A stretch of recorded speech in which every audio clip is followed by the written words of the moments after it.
शिक्षा का मतलब ये नहीं कि शिक्षा प्राप्त करके अच्छी नौकरी करे, बल्कि शिक्षा का उद्देश्य आपको ज्ञान प्रदान करना है, जिससे आप किसी भी क्षेत्र में उन्नति कर सके।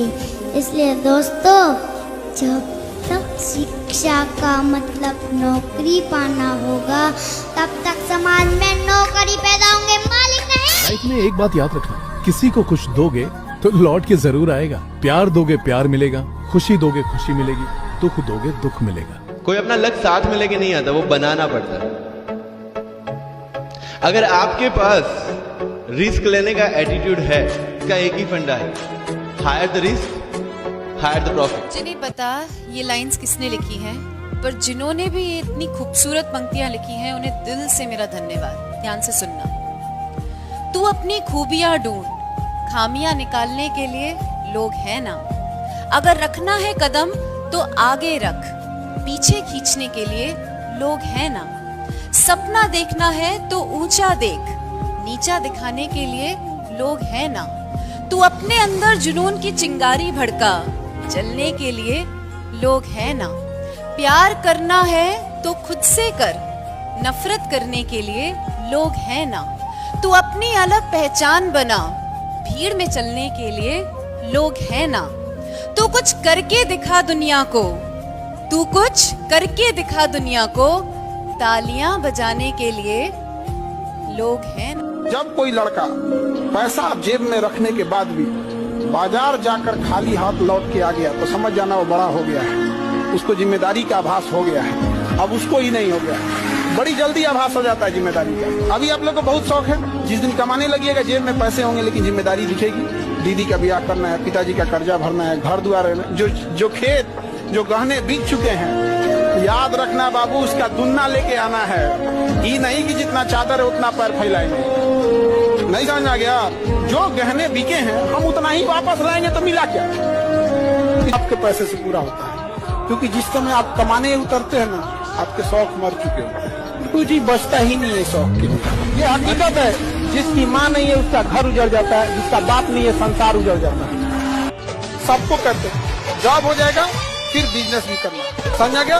तुम जॉब ले रहे हो ना, ये देश का कर्जा है जो तुम्हारे ऊपर दिया है। देश से वादा करना, देश अगर हमें एक नौकरी दिया, हम बिजनेस करेंगे 10 को अपने यहाँ हम नौकरी देंगे। समझा गया कि नहीं आ गया? बेईमानी नहीं, पैसा करप्शन से नहीं कमाना है, बिजनेस कर लेना है, ईमानदारी का पैसा है। काम निकलने के बाद दुनिया भगवान को भूल जाती है, हम और आपकी डेगची के मसाला।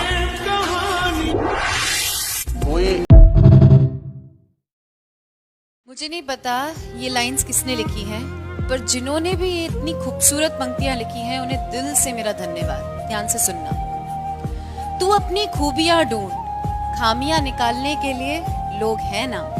अगर रखना है कदम तो आगे रख, पीछे खींचने के लिए लोग हैं ना। सपना देखना है तो ऊंचा देख, नीचा दिखाने के लिए लोग हैं ना। तू अपने अंदर जुनून की चिंगारी भड़का, जलने के लिए लोग हैं ना। प्यार करना है तो खुद से कर, नफरत करने के लिए लोग हैं ना। तू अपनी अलग पहचान बना, भीड़ में चलने के लिए लोग हैं ना। तू कुछ करके दिखा दुनिया को, तू कुछ करके दिखा दुनिया को, तालियां बजाने के लिए लोग।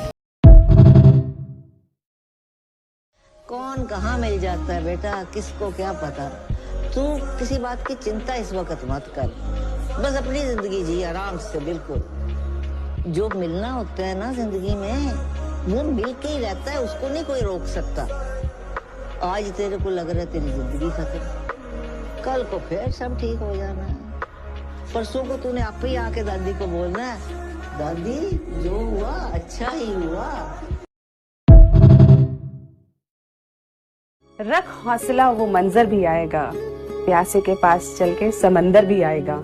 थक कर ना बैठ ए मंजिल के मुसाफिर, मंजिल भी मिलेगी और मिलने का मजा भी आएगा। चिड़िया को देखा है, वो जो अपने बच्चे को उड़ना सिखाती है तो उसे घोंसले से जानबूझकर धक्का देती है। बच्चा गिरता है, फिर घोंसले में डालती है, फिर धक्का देती है। तो वो कोई उसकी दुश्मन थोड़े ना है। उसको पता है कि इस बार बार गिरने के प्रोसेस में एक टाइम ऐसा आएगा जब वो बच्चा क्या करेगा, अपनी पूरी जान लगाकर अपने पंखों को खोलेगा, और वही वो मोमेंट होगा जब वो उड़ना सीख जाएगा। एग्जैक्टली यही चीज हमारी लाइफ हमारे साथ करती है। हर पॉइंट पर, हर सिचुएशन में हमें चैलेंजेस देती है, ऑब्स्टिकल्स देती है। अब हमारा माइंडसेट क्या है, इस पर डिपेंड करता है। तो जब भी सामने कोई चैलेंज आए, माइंडसेट ऐसा रखो कि या तो उस चैलेंज से लड़ने में मैं जीतूंगा या फिर मैं कुछ ना कुछ सीखूंगा। आइदर आई विल विन और I will learn, but I will never fail. Her failure भी, अगर आपको लगता है आप फेल हो रहे हो, तो भी वो आपको कुछ ना कुछ सिखा कर जा रहा होगा, एक बेहतर इंसान बनाकर जा रहा होगा। कहते हैं one who has never failed can never succeed also. Importance मत दीजिए जो आपके बारे में नेगेटिव सोचते हैं या जिनकी बातों से आपको लग रहा है कि मेरे बारे में क्या बोलेंगे। यकीन मानिए, जब आपको जीवन में जरूरत पड़ेगी वो लोग कहीं नजर नहीं आएंगे, और जब आप सफल होंगे तब भी वो लोग खुश नहीं होंगे। तो जो ऐसे लोग हैं जो ना आपकी सफलता में खुश हैं ना दुख में साथ हैं, उन लोगों से क्या डरना। डर तो उस व्यक्ति से लगता है ना जिसके खोने का डर हो, जिसके जाने का डर हो। लेकिन इन लोगों का तो कोई रेलेवेंस ही नहीं है आपके जीवन में। वो आपके बारे में जो सोचते हैं, घर के बाहर रास्ते मुश्किल ही होते हैं, फिर वो मर्द हो या औरत। ठोकर तो लगती है, लेकिन इम्पोर्टेंट ये नहीं है कि किसे ठोकर लगी। इम्पोर्टेंट तो ये है कि ठोकर लगने पर कोई अपना हमें सहारा देता है या नहीं।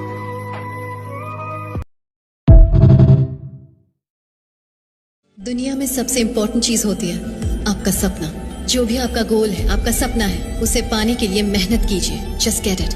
क्योंकि अगर आपने ऐसा नहीं किया तो जीने का क्या मकसद। जिंदगी डर कर जीने के लिए नहीं है, न भगवान से, न प्रोफेसर से और न समाज से। हमें इस बात से डरना चाहिए कि अगर हम अपना सपना पूरा ना कर पाए तो दुनिया हमारी काबिलियत को नहीं पहचान पाएगी।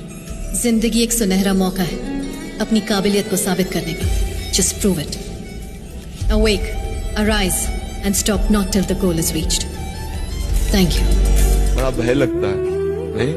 बड़ी मेहनत की कमाई से घर बनाया, बड़ा मेहनत करके सब सजाया, रिश्ते नाते संबंध सब, और एक मिनट में शरीर छूटा कि सब छूट गया। दोबारा जिंदगी में कभी आप बैंक से 1 रुपया नहीं निकाल सकते।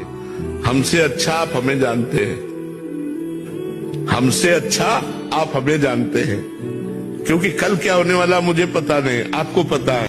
जैसे हमारा मंगल हो, मैं आपकी शरण में हूं। आप हमको वही सद्बुद्धि दीजिए, वही हमसे आचरण करवाइए, वही हमसे बात बुलवाइए जिससे हमारा मंगल हो। प्रभु हमारी वाणी में बैठ जाइए, हमारे हृदय में बैठ। समस्याओं का समाधान भगवान है, इंसान नहीं है।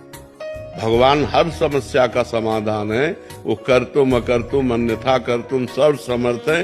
भगवान को लेकर चलो, घर से निकलो भगवान का चिंतन करते हुए, भगवान का स्मरण करते। वो बचाएंगे, वो आपकी रक्षा करेंगे। इसका नाम मृत्यु लोक है, बड़ा भयावह है। कब कहाँ कौन सी घटना हो जाए कुछ पता नहीं है।